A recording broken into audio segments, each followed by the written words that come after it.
Dans un pays que vous connaissez bien, on condamne un syndicaliste à 1 an de prison pour un tract de soutien au peuple palestinien, mais on laisse se multiplier les discours racistes à la télévision.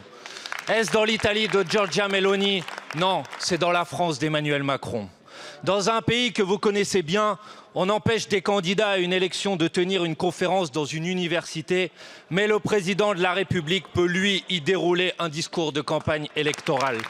Est-ce dans la Hongrie de Viktor Orban? Non, c'est dans la France d'Emmanuel Macron. Dans un pays que vous connaissez bien, on convoque la présidente d'un groupe parlementaire d'opposition devant la police antiterroriste pour un communiqué de presse. On menace et on réprime des étudiants qui s'indignent face à un massacre terrifiant. On tente de dissoudre un collectif de jeunes qui se mobilisent face à l'urgence climatique. Est-ce dans la Russie de Vladimir Poutine? Non, c'est dans la France d'Emmanuel Macron. Monsieur le Premier ministre, il ne vous aura pas suffi de multiplier les 49.3 pour piétiner l'Assemblée nationale et imposer une réforme des retraites contre la volonté du peuple. Désormais, votre autoritarisme se déplace sur le terrain des idées.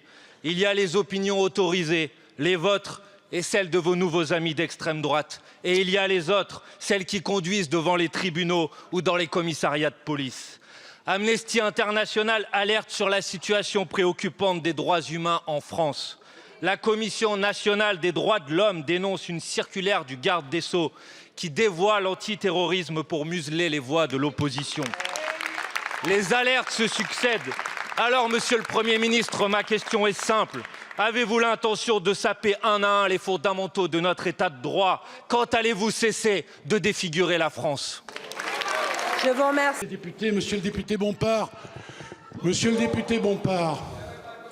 la justice, vous l'aimez collée contre le mur par la violence de Mélenchon. C'est comme ça que vous l'envisagez. On va se dire les choses très clairement, monsieur le député Bompard. Après le 7 octobre et l'attaque terroriste du Hamas que vous soutenez, j'ai pris une circulaire pour que l'on puisse réprimer les propos antisémites qui se sont développés. J'ai eu raison de le faire. Des gens qui se sont sentis victimes ont déposé plainte. La justice a donc été saisie et elle dira ce qu'elle a à dire en toute indépendance.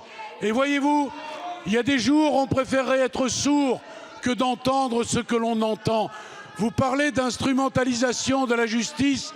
C'est votre groupe qui a déposé contre moi une plainte scandaleuse pour un acte administratif.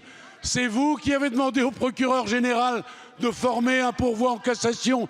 C'est vous qui, tous les soirs, avez tweeté pour que je sois condamné.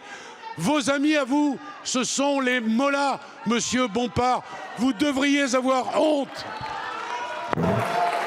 Merci beaucoup, monsieur le ministre. Monsieur Bompard. Monsieur le ministre de la Justice, je vous parle de la France des Lumières et des droits de l'homme, vous me parlez de vous. Vous avez, le 10 octobre, publié une circulaire qui est et le résultat, c'est ce que nous avons sous les yeux aujourd'hui. Monsieur, vous voulez nous faire taire? Merci beaucoup. Monsieur le ministre.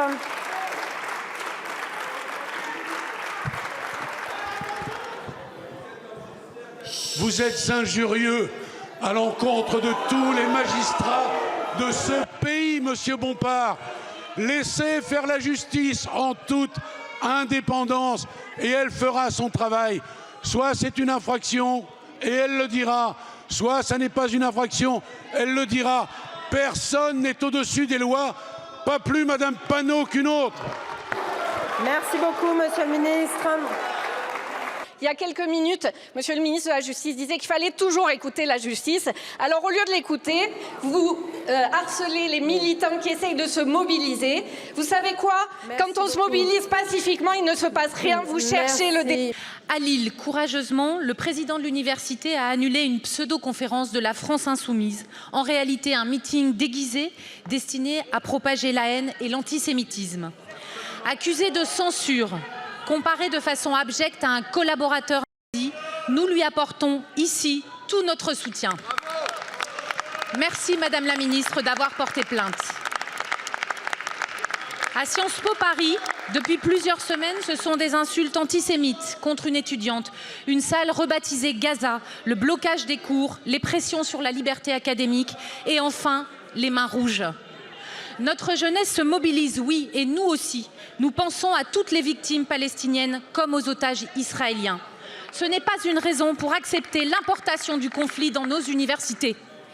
Nous nous élevons contre le blocage de quelques extrêmes radicalisés qui empêchent les universités de fonctionner, manipulés par certains de nos collègues députés LFI, ici présents, qui se croient tout permis et qui attisent les braises. Ne les laissons pas infiltrer les universités, pousser au soulèvement et instrumentaliser la situation à des fins électoralistes. Oui, la liberté d'expression, le débat pluraliste et la sérénité au sein des universités sont bel et bien menacés. Nous voulons qu'elles restent les lieux de savoir et ne deviennent pas le terrain des luttes politiques ou de la terreur intellectuelle. Madame la ministre, confirmez-vous que les sanctions pour antisémitisme n'ont pas été annulées par la direction de Sciences Po Paris? Quelles mesures prenez-vous pour accompagner les chefs d'établissement à la protection de nos étudiants, nos enseignants et nos chercheurs dans les universités? Le débat, c'est oui, et le blocage, ce sera toujours non. La deuxième chose, c'est comme vous, Madame la députée, j'ai deux priorités. Tout d'abord, que les étudiants puissent effectivement étudier dans de bonnes conditions, dans un enceinte sacré que sont nos universités. Ensuite, le cadre démocratique, et je dirais le cadre républicain, et qu'il soit respecté. C'est pourquoi des conférences sont effectivement annulées lorsqu'elles présentent des risques de troubles à l'ordre public. Et c'était le cas, comme vous l'avez dit, à Lille. C'est pourquoi des campus ont été évacués par les forces de l'ordre, et ceci à la demande des chefs d'établissement. Alors oui, vous l'avez dit, certains irresponsables soufflent sur les braises. Ils instrumentalisent le conflit et utilisent malheureusement nos étudiants, et je dirais même en appelant au soulèvement. La surenchère, l'outrance ne font pas de bien à notre démocratie, et on pourrait dire tous ensemble que cela suffit. Et ici, un président d'université qui est comparé à un criminel dit « Oui, j'ai porté plainte pour injure publique à un agent public ». Là, des étudiants reprennent la symbolique des mains rouges, et c'est un geste que l'on doit condamner fermement. Même si je garde espoir qu'une partie de ces étudiants n'a peut-être pas mesuré la portée de ces gestes et regrettera de l'avoir commis.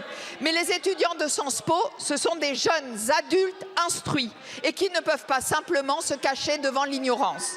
Je le confirme, en aucun cas les procédures disciplinaires concernant des faits antisémites, des faits graves, ne seront abandonnées ni à Sciences Po ni ailleurs. Monsieur le Premier ministre, depuis plus d'une semaine, l'islamo-gauchisme, avec l'appui sans faille des pyromanes LFistes de la République, montre son vrai visage, celui hideux, abject de l'antisémitisme. Michel Onfray a donc raison quand il affirme que l'islamo-gauchisme est un fascisme. L'antisémitisme est profondément ancré et depuis de nombreuses années dans nos universités. 91% des étudiants juifs déclarent avoir subi des agressions antisémites dans les locaux universitaires. Ce scandale, cette honte, les représentants de l'université française le nient, l'euphémisent, parlent d'un ressenti, comme l'ont montré les auditions de France Université à l'Assemblée nationale et au Sénat. Madame Vidal, ci-devant ministre de l'Enseignement supérieur, avait annoncé une commission d'enquête qui n'a jamais vu le jour. Vous avez, Monsieur le Premier ministre, récemment usé de formules martiales. Vous avez dit « sursaut d'autorité ». La République contre-attaque, disiez-vous. Alors, devant le lamentable spectacle qu'offrent aujourd'hui nombre de nos campus, comme notamment à Sciences Po, où la direction va à Canossa, se couche devant 50 islamo-fascistes, je vous pose la question, où est le sursaut d'autorité? Une question plus précise. Demanderez-vous à Madame la ministre de l'Enseignement supérieur de lancer une enquête administrative sur le phénomène islamo-gauchiste?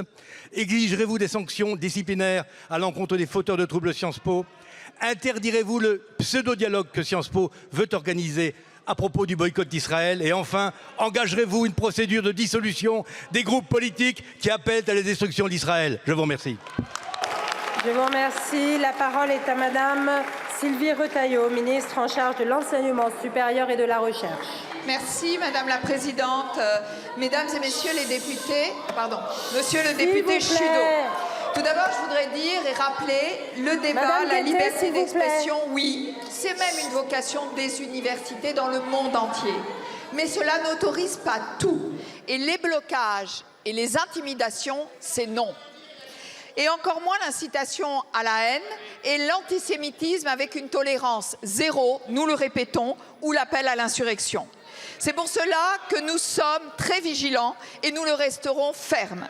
La décision de recours à la force publique au sein des établissements relève des chefs d'établissement et nous n'y sommes jamais défavorables lorsque la situation l'exige. À Sciences Po, aucune sanction n'est suspendue. Concernant en particulier des faits graves, comme les actes et les propos antisémites signalés lors des événements du 12 mars, par exemple, et qui font et qui resteront faire l'objet d'une enquête administrative. Il n'est par ailleurs pas question de suspendre les partenariats scientifiques ou académiques.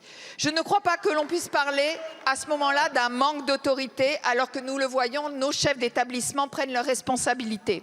Ils réquisitionnent les forces de l'ordre pour mettre fin au blocage, comme à la Sorbonne hier, ou sur le campus Saint-Thomas de Sciences Po mercredi dernier, ou encore aujourd'hui à Saint-Étienne. Ils annulent des conférences lorsqu'ils présentent des risques de troubles à l'ordre public. Certains sont même comparés pour cela à des criminels nazis. C'est odieux et j'ai porté plainte. Honte à ceux qui instrumentalisent le conflit et qui utilisent les étudiants.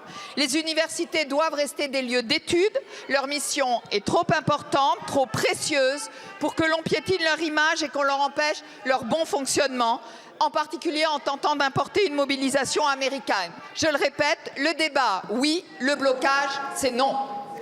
Merci beaucoup, Madame la Ministre.